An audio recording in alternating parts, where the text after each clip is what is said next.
perbedaan orang dulu sholat dengan orang sekarang sholat.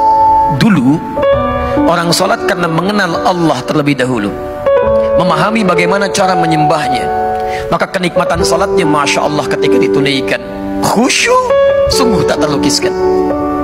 Ada orang ketika sholat tiba-tiba lewat anak panah, dia tidak bergeser sedikit pun dalam sholatnya. Ada orang yang kemudian dalam sholatnya terhunus pedang, dan dia Masya Allah masih meneruskan sholatnya.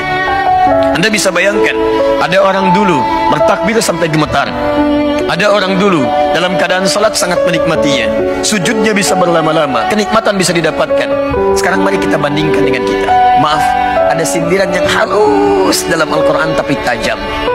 Bahkan ada orang sholat tidak paham, tidak mengerti apa yang dibaca dan dilakukan dalam sholatnya.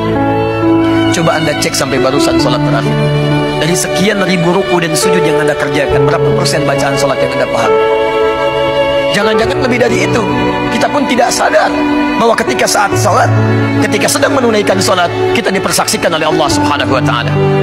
Bahkan kata Nabi di Abu Daud nomor hadis 666, ada orang sholat yang tidak sadar berapa rakaat sedang menunaikan sholatnya.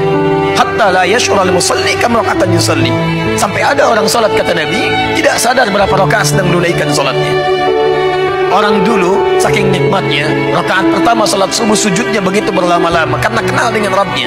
Sampai Nabi di akhir sujudnya seakan-akan menunggu sujud berikutnya begitu lama. Karena itulah beliau nikmati sujud yang terakhirnya. Indah, Masya Allah, bandingkan dengan kita. Dari sekian sholat yang kita tunaikan, berapa yang kita nikmati? Jangan-jangan kita pun tidak merasa sedang menyembah Allah Subhanahu wa Ta'ala. Hanya lisan kita mengatakan menyembah Allah, tapi hati kita tidak hadir dalam lisan yang kita ucapkan.